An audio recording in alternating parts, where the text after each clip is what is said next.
주기도문하심으로 새벽 예배를 드리겠습니다. 하늘에 계신 우리 아버지, 아버지의 이름을 거룩하게 하시며 아버지의 나라가 오게 하시며 아버지의 뜻이 하늘에서와 같이 땅에서도 이루어지게 하소서. 오늘 우리에게 일용할 양식을 주시고 우리가 우리에게 잘못한 사람을 용서하여 준 것 같이 우리 죄를 용서하여 주시고 우리를 시험에 빠지지 않게 하시고 악에서 구하소서. 나라와 권능과 영광이 영원히 아버지의 것입니다. 아멘. 다 함께 찬송 285장을 부르겠습니다.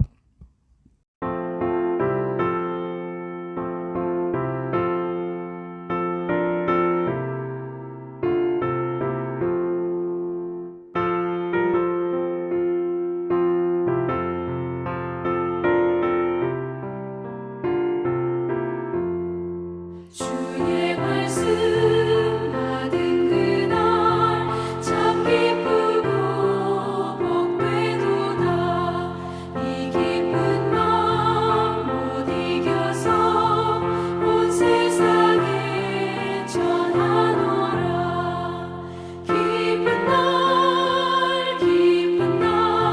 주 나의 죄 다 씻은 날 늘 깨어서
오늘 읽고 묵상할 말씀은 요한복음 9장입니다.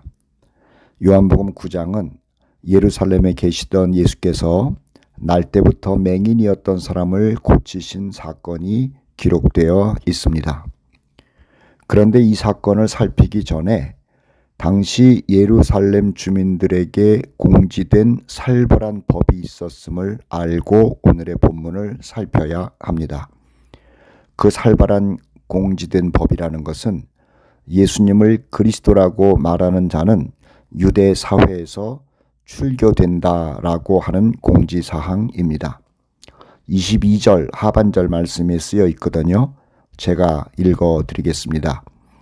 유대인들이 누구든지 예수를 그리스도로 시인하는 자는 출교하기로 결의하였으므로. 물론 여기서 말하는 유대인들, 결의를 한 사람들은 종교 지도자들을 말합니다. 대제사장과 바리새인들이 이런 결의를 한 것이죠. 그렇게 결의한 이유는 예수가 죽도록 미워서 그런 겁니다. 다른 이유는 없습니다. 혹 다른 이유를 댄다 하더라도 그것은 예수를 미워한다는 말을 할 수 없기에 억지로 만든 명분일 뿐입니다. 진짜 이유는 예수가 미워서 예수를 따르지 못하도록 하는 그러한 제도를 만든 것이지요. 이 출교라는 말은 먼저는 성전에 들어가는 게 금지된다는 겁니다. 그리고 유대사회 속에서의 활동할 때 많은 것이 제한된다라고 하는 것을 의미하죠. 다시 말하면 공적인 사회생활이 어려워진다는 것을 말하는 것이고, 따라서 사적인 일들까지도 사람들에 의하여 외면을 당하게 된다는 말입니다. 그야말로 유대 사회에서 살지 못하도록 하는 무서운 형벌인 것이지요. 그래서 사람들은 예수님에게 가고 싶어도 망설이곤 했답니다. 예수님 근처에도 가지 않으려고 했던 것 같습니다. 예수님과 연관된다라고 하면은 혹시 불이익을 당할까봐 두려워서 그랬던 거죠. 오늘 9장 시작할 때를 보면 예수께서 혼자 길을 걷는 모습이 그려지고 있습니다. 물론 제자들은 같이 있었고요. 1절 앞부분인데요. 이렇게 기록되어 있죠. 예수께서 길을 가실 때에, 다른 곳에서는 무리가 예수님을 따랐다는 둥, 예수님이 사람들에게 애워싸여 있다는 둥, 또 사람들이 예수를 쫓아왔다는 둥 하는 묘사가 있는데 9장에서는 그런 말이 없습니다. 사람들이 예수 근방에만 있다가도 고발을 당해 출교되지 않을까 하는 두려움 때문에 예수님 근처에도 가지 않은 것이 분명합니다. 사람들이 일부러 예수님으로부터 멀리 피했을 것이죠. 그런데 예수님이 지나가는데도 피하지 않은 사람이 있었습니다. 아니, 피하지 않은 것이 아니라 예수님이 지나가는지도 모르는 사람이 있었던 거죠. 누군가 하면 구걸하고 있던 맹인입니다. 그자는 보지를 못하니 예수님이 자기 앞을 지나가도 그냥 그 자리에 있었던 겁니다. 아무것도 모르고 그 자리에 있는 맹인을 본 예수님의 제자들이 예수님에게 물었답니다. 2절 말씀인데요. 제자들이 물어 이르되 랍비여, 이 사람이 맹인으로 난 것이 누구의 죄로 인함이니이까? 자기이니이까 그의 부모니이까? 아마 예수님 주변에 사람이 없으니까는 제자들도 여유가 있었는가 봅니다. 질문을 하는 걸 보니까 말이에요. 사람들은 자기와 다른 사람들, 자기보다 어렵거나 불쌍한 처지에 있는 사람들을 대할 때 단편적으로 생각하는 경우가 많답니다. 이렇게 생각하는 거예요. 무슨 죄가 있어서 저런 삶을 사는가 하는 생각이죠. 자기가 죄를 지어서 저렇게 힘든 삶을 사나? 아니면 부모가 죄를 지어서 부모 때문에 저렇게 힘든 삶을 사는 건가? 라는 생각을 한다는 거예요. 물론 자기보다 월등히 나은 삶을 사는 사람을 대할 때는 그 반대로 생각하기도 한답니다. 저 사람은 무슨 좋은 일을 해서 저리도 복을 받은 걸까? 아니면은 부모가 좋은 일을 많이 해서 부모 덕을 보고 저렇게 잘 되고 있는 건가? 라는 생각을 한다라고 하는 것이죠. 예수께서는 이런 고정된 제자들의 생각을 깨셨답니다. 3절인데요. 예수께서 대답하시되 이 사람이나 그 부모의 죄로 인한 것이 아니라 그에게서 하나님이 하시는 일을 나타내고자 하심이라. 이렇게 말씀하셨어요. 죄나 혹은 선행의 결과가 아니라고 말씀한 거죠. 물론 죄 때문에 또는 선행 때문에 어떤 결과를 가지고 올 때도 있기는 합니다만 모든 상황을 그런 이유 때문이라고 말하지 말라라고 하는 가르침이에요. 지금 길에서 만난 맹인에 대한 생각을 어떤 행위로 인한 결과라고 보지 말라고 말씀하시는 거죠. 반면에 하나님께서 하실 일이 있기에 그가 맹인으로 태어나게 된 것이다라고 알려주고 있는 겁니다. 즉, 사람을 함부로 자신의 생각으로 평가하면 안 된다라는 말씀입니다.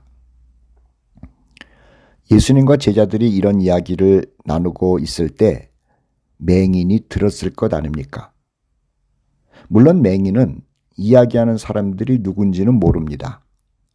예수라는 이름을 혹 들어서 알지는 모릅니다만은 예수가 누군지 모르는 거죠. 또 제자들이 예수님을 랍비라고 불렀기 때문에 어떤 선생인가 보다 이렇게만 생각을 했을 겁니다. 하여간 맹인은 예수님과 제자들이 하는 이야기를 듣고 있었습니다. 가까이 있어서도 들었겠지만 맹인의 청각은 일반 사람들보다 훨씬 더 발달했잖아요. 그러니 예수님과 제자들이 나누는 이야기를 들었을 것이고 또 자신에 대하여 이야기하고 있구나라는 것을 알았을 것이고 그런 얘기를 들으면서 별별 생각을 다 했을 겁니다. 제자들이 예수님께 하는 질문을 들었을 때는 이렇게 질문했잖아요. 자기 죄 때문입니까? 부모 죄 때문입니까? 저 사람이 맹인된 건 말이에요. 자, 이런 질문을 하는 것을 맹인이 들었을 때는 말이에요.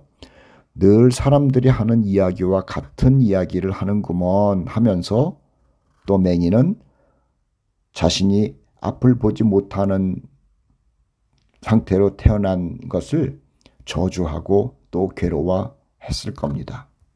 나는 왜 태어날 때부터 앞을 보지 못하는 이러한 불쌍한 자인가라고 말이에요. 그런데 그렇게 자신의 처지를 불쌍하게 보고 또 괴로워하고 있는데 제자들의 그 질문을 받고 대답하시는 랍비라고 하는 사람의 소리는 달랐던 거예요. 그리고 그 대답을 들은 맹인이 온 마음에 그 사람을 향한 생각으로 가득 찬 거예요. 랍비라는 사람의 말은 지금까지 늘 들어온 말과는 다른 말이었거든요. 사람들은 그런 거예요. 자기가 무슨 죄를 졌겠지. 부모가 무슨 죄를 졌기 때문에 저렇게 저주받아서 저 사람이 맹인이 된 거야.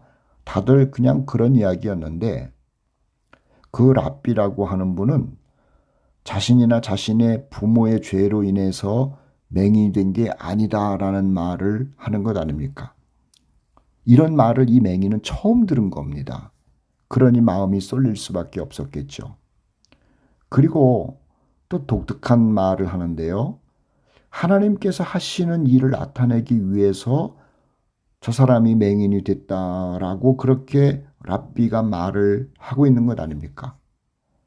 맹인의 입장에서는 자신이 맹인이 된 것은 하나님께서 하실 일이 있기 때문에 맹인으로 태어났다라는 말로 들린 거예요. 얼마나 이게 새로운 얘기입니까? 그러니 마음이 두근거렸을 것 아니에요. 도대체 하나님이 무슨 일을 하시려고 자신을 맹인으로 태어나게 하셨을까 하는 생각이 들지 않았겠어요? 뿐만 아니라 자신은 누구보다도 특별한 사람이라는 생각까지 들었을 수도 있겠다라는 생각입니다. 하나님이 일하시기 위한 하나님의 손에 붙잡힌 특별한 사람이라는 생각 말이에요. 예수께서 제자들에게 말씀을 계속하셨답니다. 그리고 맹인된 자도 예수님의 이야기를 잘 듣고 있었죠. 4절, 5절인데요. 예수님과 제자들이 하는 이야기입니다. 예수께서 하신 말씀이에요. 때가 아직 낮음에 나를 보내신 이의 일을 우리가 하여야 하리라. 밤이 오리니 그때는 아무도 일할 수 없느니라. 내가 세상에 있는 동안에는 세상의 빛이로라. 이런 말씀을 하신 거죠. 그리고 이 말씀 하시는 소리를 맹인이 들었다는 겁니다. 맹인은 랍비라는 사람의 이 말을 들으면서 생각했어요. 저 랍비라는 사람이 자기를 보낸 이가 있다고 하네. 그리고 자신이 빛이라고 하네. 참 신기한 사람이로구먼. 그리고 자신이 자신을 보낸 이의 일을 해야 한다고 하네. 대체 저 사람을 보낸 분은 누구고 또 저 사람이 할 일은 무엇일까? 라는 생각을 왜 안 했겠습니까? 맹인이 그런 생각을 하고 있었답니다.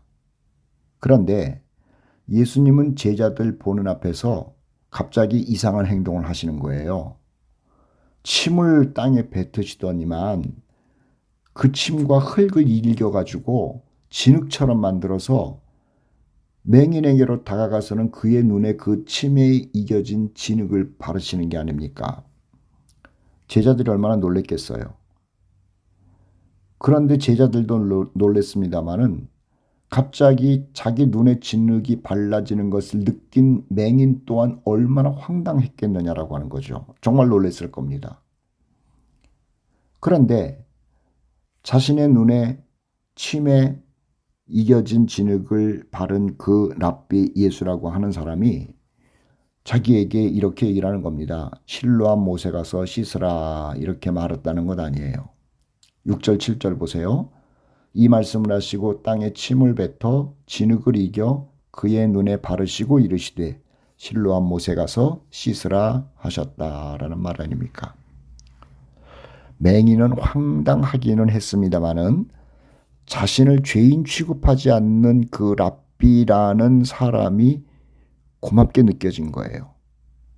그리고 자신의 맹인됨을 죄 때문이 아니라는 말을 한 그 말이 고맙기도 하면서 그의 말을 따르고 싶은 마음이 생긴 거예요. 그래서 아무 말 하지 않고 실로암에 가서 씻으라고 하는 그 말대로 실로암으로 간 겁니다.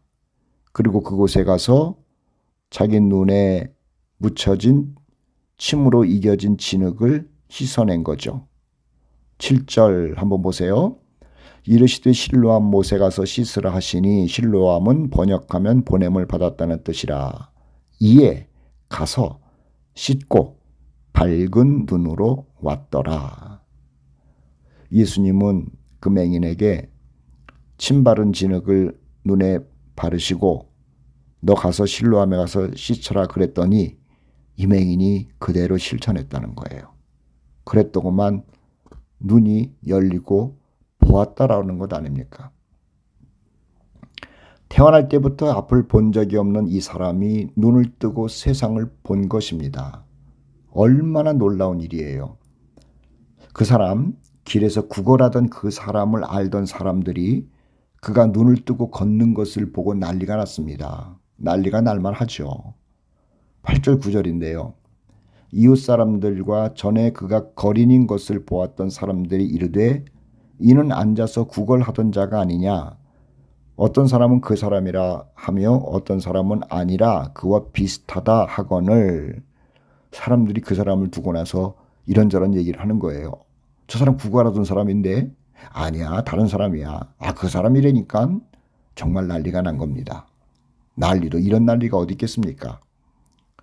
사람들이 이 사람을 세워두고 만져보기도 했을 것이고 물어보기도 했을 것이고 궁금해한 것들이 얼마나 많았겠어요. 난리를 필 수밖에 없었던 거죠.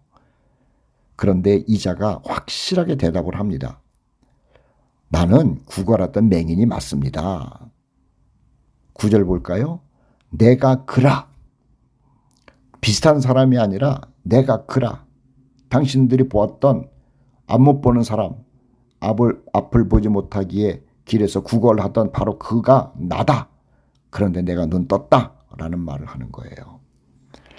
10절 11절 말씀 또 읽을 테니까 보시죠. 그들이 묻되 그러면 내 눈이 어떻게 떠졌느냐. 대답하되 예수라 하는 그 사람이 진흙을 일겨 내 눈에 바르고 나더러 실로암에 가서 씻으라 하기에 가서 씻었더니 보게 되었노라. 맹인이 이렇게 대답했어요. 그리고 그 맹인이 하는 말 가운데 중요한 이름이 나오잖아요. 예수라 하는 사람이 그렇게 하라고 해서 했더니 내 눈이 띄어졌다는 거예요. 예수라고 하는 사람이, 자신을 보게 한 그 사람이 예수라고 얘기를 하는 거예요. 말씀 시작할 때 말씀드렸잖아요. 예수라는 이름만 불러도 그 대제사장과 바리새인들은요 알러지 반응을 일으킨다니까요. 그리고 예수를 그리스도라고 말한다면 출교시킨다고 한 것 아닙니까? 그런데 이 맹인은 그것을 알았을 텐데도요.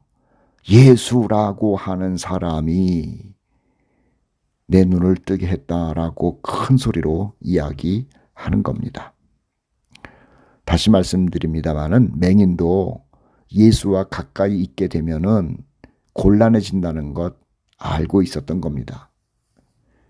그러니 사람들마다 예수 근처에도 가지 않았던 게 아닙니까? 맹인 자신도 말이에요. 예수와 가까이 하면은 출교를 당하게 된다라는 것을 왜 몰랐겠어요? 맹인이 유대 사회에서 출교를 당하게 되면은 어떻게 되는 줄 아세요? 살 수가 없습니다. 사람들이 대제사장과 바리새인들에게 출교 처분 당한 사람과는 가까이 하지 않거든요. 그러니 이 맹인이 출교됐다라고 하는 것을 알면은 더 이상 동전을 던져주지 않는 겁니다. 그래서 사는 게 어려워지는 거예요. 그리고 그 당시 사회에서는 맹인과 거린들에게 주는 사회적 혜택이 있었거든요. 그런데 출교를 당하게 되면은 사회적 혜택도 끊기게 되는 거예요. 그런 것을 알고 있었던 맹인임에도 불구하고 이 맹인이었던 사람이요, 공개적으로 말합니다. 나의 눈을 뜨게 한 그 사람은 예수라는 사람이요 라고 말입니다. 그는 예수님을 만난 거예요. 유대 사회에서 출교를 당한다 할지라도, 또 자신의 삶이 더 어려워지고 곤란해진다 하더라도 나의 눈을 뜨게 한, 빛을 보게 한 분은 예수다라는 말을 꺼리낌 없이 하고 있는 겁니다. 자, 그런데 이 사건은 씁쓸한 이야기로 진행이 됩니다. 맹인이었던 사람이 지금 눈을 떴잖아요. 그런데 어떤 사람들이 이 눈뜬 자에게 그 예수가 어디 있는지를 묻는 겁니다. 그랬더구만 맹인도 눈 뜨고 와가지고 자신을 실로암에 가서 씻으라고 했던 예수를 만나려고 했더구만 예수가 없었던 거예요. 못 만난 거죠. 그래서 그렇게 묻는 사람에게 나도 그 예수가 어디 있는지 모르겠다 이렇게 대답을 했답니다. 그런데요, 거기서 끝난 것이 아니라 나를 눈뜨게 한 사람이 어디 있다고, 어디 있는지 모른다고 얘기를 하니까는 이 질문했던 사람들이 이 맹인되었던 자를 데리고 바리새인에게로 간 거예요. 12절 13절 보세요. 그들이 이르되 그가 어디 있느냐, 예수가 어디 있느냐라고 물어보죠. 이르되 알지 못하노라. 맹인이 모른다고 얘기를 한 거예요. 그리고 나서 그들이 전에 맹인이었던 사람을 데리고 바리새인들에게 갔더라. 왜 예수의 행동을 묻고 또 모른다고 하니까는 이 자를 바리새인들에게 데리고 갔을까요? 예수의 행방을 물은 것은 예수를 붙잡으려고 했던 것이 분명합니다. 그리고 그의 행방을 모른다고 하니까 예수와 접촉한 것을 고발하기 위해 바리새인들에게로 끌고 간 거죠. 출교시킨다는 규정을 어긴 자로 고발한 겁니다. 그러면 포상금 받거든요. 게다가 오늘 성경을 보니까는 이날은 안식일이었대요. 그러니 안식일을 범한 죄인으로 또 고발함으로 인해서 상을 받을 것 같으니까는 이 맹인이었다가 보게 된 사람을 바리새인들에게 끌고 간 거죠. 아무튼 사람은 이런 존재들입니다. 나면서부터 맹인으로 살던 사람이 눈을 뜨면 모두가 좋아할 것 같지요. 축하할 것 같지요. 전혀 아니랍니다. 물론 축하하는 사람도 있어요. 그런데 축하는커녕 그 사건에 흠잡을 게 없나 하면서 눈을 부릅뜨고 악한 일을 하는 사람이 있다는 겁니다. 이 바리새인들은 소위 유대 사회의 어른이잖아요. 어른이라면 맹인으로 살다가 눈을 뜬 사람을 보았다면요, 축하하고 기뻐해야 되는 건 아니에요? 그런데 바리새인들의 말을 들어보십시오. 축하는커녕 오히려 눈을 뜬 사람에게 눈을 뜨게 한 사람이 누구냐고 다그치고 있습니다. 그리고 맹인이었던 사람에게 묻는 거예요. 그 사람을 누구라고 생각하느냐? 17절인데요. 이렇게 대답해요. 이에 맹인되었던 자에게 다시 묻되 그 사람이 네 눈을 뜨게 하였으니 너는 그를 어떤 사람이라고 하느냐? 시원하게 대답한다니까요. 선지자입니다. 라고 말이에요. 이 말은 사실 그리스도입니다. 나를 구원한 자입니다. 라는 말과 같은 의미입니다. 바리새인들도 알죠. 예수가 맹인이었던 사람을 눈뜨게 했다는 것을 왜 모르겠습니까? 그런데 그것을 부정하고 싶은 거예요. 예수가 밉거든요. 예수의 인기가 대단하거든요. 예수가 자신들의 위선을 전부 드러내거든요. 그래서 예수가 미운 거예요. 이 바리새인들이 맹인되었던 자의 부모를 불렀답니다. 그리고 묻는 거예요. 당신의 아들이 진짜 맹인이었느냐라고 묻는 거예요. 그리고 맹인이었다면 어떻게 보게 되었는지 부모로서 한번 얘기해보라고 얘기를 하는 거죠.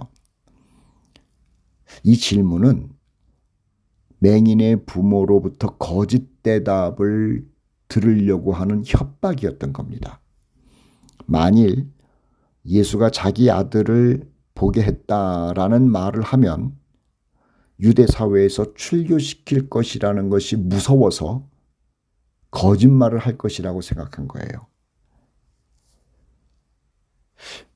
아마 이 부모가 이렇게 대답할 거라고 생각했겠죠. 바리새인 어른들, 사실은 내 아들이 맹인이 아니었습니다. 먹고 살기 위해서 맹인인 척 한 겁니다. 이렇게 말을 할 것이다라고 하면서 협박을 한 겁니다. 그런데 맹인이었던 부모의 대답이 상당히 지혜롭답니다. 이렇게 말을 해요. 맹인으로 태어난 것은 맞습니다. 그런데 어떻게 눈을 뜨게 되었는지는 그 아이가 어른이니까는 그에게 물어보면 될 것 아닙니까? 이렇게 대답한 거예요. 20절, 22절 말씀 읽을 테니까는 보시죠. 그 부모가 대답하여 이르되 이 사람이 우리 아들인 것과 맹인으로 난 것을 아나이다. 그러니까 내 아들은 태어날 때부터 맹인이었다는 거예요. 그러나 지금 어떻게 해서 보는지 또는 누가 그 눈을 뜨게 하였는지 우리는 알지 못합니다. 그에게 물어보소서. 그가 장성하였으니 자기 일을 말할 겁니다. 그 부모가 이렇게 말한 것은 이미 유대인들이 누구든지 예수를 그리스도로 시인하는 자는 출교하기로 결의하였으므로 그들을 무서워함이로라. 이렇게 기록되어 있어요. 바리새인들이 그 맹인의 부모를 협박해가지고 거짓 자백을 받아내려고 그랬는데 그게 잘 안 되니까는요. 다시 맹인이었다가 눈뜬 그 자를 불렀답니다. 그리고 또 물어요. 그런데 바리새인들이 하는 말을 들어보십시오. 아예 예수님을 죄인으로 규정해 놓고 말을 하는 것 아닙니까? 자, 바리새인들이 맹인이었다가 눈뜬 자에게 하는 말을 잘 들어보세요. 24절인데 이에 그들이 바리새인들이 맹인이었던 사람을 두 번째 불러 이르되 너는 하나님께 영광을 돌리라. 그 다음이 중요해요. 우리는 이 사람이 죄인인 줄 아노라. 웃기지 않습니까? 무슨 죄를 지었는지는 말하지 않고 무작정 예수를 죄인이라고 말해버리는 거예요. 그런데 맹인이었던 사람의 말이 또 기가 막히네요. 25절 보세요. 대답하되 그가 죄인인지 내가 알지 못하나 한 가지 아는 것은 내가 맹인으로 있다가 지금 보는 것 그것입니다. 이렇게 얘기를 해요. 그리고 그 맹인이었던 사람이 계속해서 당당하게 하는 말이 있습니다. 이게 중요한 거예요. 30절로 33절 말씀을 읽을 테니까 한번 보세요. 그 사람이 대답하여 이르되 이상하다. 이 사람, 예수를 말하죠. 이 사람이 내 눈을 뜨게 하였으되 당신들은 그가 어디서 왔는지 알지 못하는도다. 이 말은 뭐냐면은 바리새인이라고 하는 사람들이 내 눈을 뜨게 하는 이 유명한 사람, 위대한 사람이 어디서 왔는지도 모르면서 이 사회의 지도자라고 하고 있습니까? 라고 하면서 비아냥거리는 거예요. 계속 읽겠습니다. 하나님이 죄인의 말을 듣지 아니하시고 경건하여 그의 뜻대로 행하는 자의 말을 들으시는 줄을 우리가 아나이다. 창세 이후로 맹인으로 난 자의 눈을 뜨게 하였다함을 듣지 못하였으니 이 사람이 하나님께로부터 오지 아니하였으면 아무 일도 할 수 없으리이다. 요약해서 말하자면 맹인되었던 사람이요, 내 눈을 뜨게 한 그 사람은 하나님께로부터 온 사람입니다 라고 말하는 거예요. 맹인을 눈뜨게 하는 사람이라면 하나님께로부터 온 것이 맞는 얘기 아니냐 라고 얘기를 하는 거예요. 대단하죠. 지금 예수를 하나님께로부터 온 사람 또는 그리스도 메시아라고 이야기를 하면 유대 사회에서 출교하기로 했다는 것 아닙니까? 맹인이 그걸 안다고요. 다른 사람들은 출교당할까 봐 무서워서 아예 예수님 근처에도 가지 않고 있는데, 그런데 이 맹인은 바리새인들 앞에서 출교를 결정할 수 있는 그 권력자들 앞에서 당당하게 말하는 겁니다. 예수님은 하나님이 보낸 사람입니다. 그분이 내 눈을 뜨게 했습니다. 이것을 조금 더 다른 말로 하면은 예수는 그리스도입니다. 메시아입니다. 이렇게 얘기를 하는 거예요. 바리새인들이 정말 미치고 팔짝 뛸 노릇 아닙니까? 이 맹인되었던 사람은요, 이 말을 하면서 내가 예수님 따른다는 겁니다. 당신이 나를 죽인다 하더라도 나는 예수님을 따르겠습니다. 따르는 사람입니다. 라고 고백하고 선언하고 있는 것이죠. 사랑하는 형제자매 여러분, 우리는 육신의 눈과는 비교도 할 수 없는 영의 눈을 뜨게 된 사람이에요. 우리는 하나님을 알게 된 사람이고 지옥과 천국을 알게 된 사람이잖아요. 그리고 미래를 알게 된 사람 아닙니까? 어떻게 해서 알게 됐나요? 어떻게 해서 그 세계를 보게 됐나요? 어떻게 해서 영의 눈이 떠졌느냐라고 하는 거예요. 예수님 때문이 아닙니까? 이 맹인은 예수님 때문에 육신의 눈이 열렸는데 우리는 예수님 때문에 영의 눈이 열린 겁니다. 하나님의 세계, 영적인 세계를 볼 뿐만 아니라 세상도 볼 수 있는 눈이 열린 거예요. 예수님 때문에 말입니다. 그 예수님을 그리스도로 시인하는 사람들을 세상은 싫어하고 미워합니다. 세상에 발을 붙이지 못하게 합니다. 그러나 우리는 당당하게 말해야 되는 거죠. 맹인이 또 맹인이었다가 눈 뜬 사람이 바리새인이라고 하는 권력자 앞에서 당당히 말한 것처럼 우리는 세상 앞에서 당당히 말해야 돼요. 예수는 하나님의 아들입니다. 예수님은 나의 구원자입니다. 예수님은 나의 생명입니다. 라고 말이에요. 오늘도 예수님을 싫어하고 미워하는 세상 속에서 우리가 살게 되겠지만 우리는 예수님을 향해서 계속 고백해야 됩니다. 당신은 그리스도시요 하나님의 아들입니다. 당신은 나의 생명입니다. 라고 말이에요. 오늘도 그 고백 변함없이 붙들고 사는 복된 날 되시기를 예수 그리스도의 이름으로 축복합니다. 다 함께 찬송 93장을 부르겠습니다.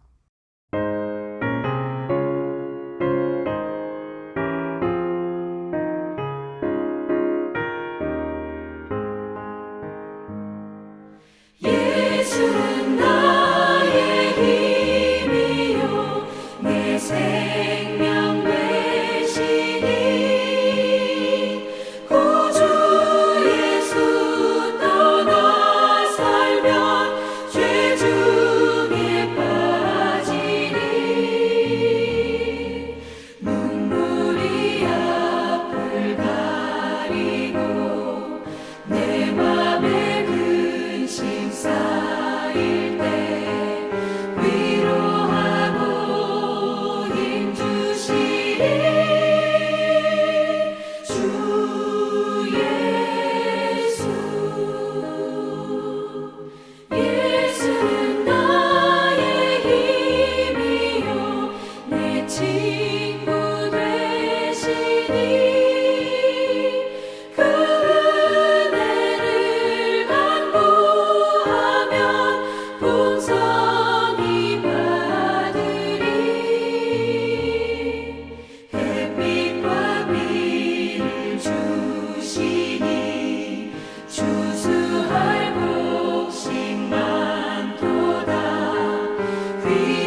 기도하십시다. 사랑과 은혜가 풍성하신 하나님 아버지, 오늘은 요한복음 9장 말씀을 읽었습니다. 요한복음 9장에 태어날 때부터 맹인된 사람 있었는데 그가 예수님 만나서 눈뜨게 되었다는 말씀을 우리가 보았습니다. 그가 예수님 만나고 나서 바리새인들 앞에서 당당하게 나는 예수님이 하나님의 아들이라는 것, 그리스도라는 것, 선지자라는 것을 믿는다라고 말하고 있는 것도 우리가 읽었습니다. 예수를 그렇게 고백하면은 출교당하는 것을 알면서도, 삶이 곤란해지는 것을 알면서도 그 고백 분명히 하지 않았습니까? 아버지, 우리들도 예수님 때문에 인생이 바뀌고 영의 눈이 열리고 또 저 빛나는 미래까지도 알게 된 사람들인데 우리가 세상 속에 살면서 그 예수님을 기뻐하고 예수님을 자랑하고 예수님이 나의 구원자라고 당당하게 말하는 삶을 사는 우리 모두가 되게 하여 주시옵소서. 예수 붙들면 세상에서 사는 것이 어렵다는 것을 압니다. 그러나 내 생명이 끊어진다 하더라도 나를 구원하신 예수님 자랑하게 하시고 그 예수님을 선포하게 하여 주시고 그 예수님을 나의 메시아라고 고백하며 살아가는 오늘 하루 그리고 날마다의 삶이 되게 하여 주시옵소서. 우리 하나님을 찬양합니다. 나를 구원하신 예수님을 찬양합니다. 영광 받아 주시옵소서. 우리 구주 예수 그리스도의 이름으로 기도하옵나이다. 아멘.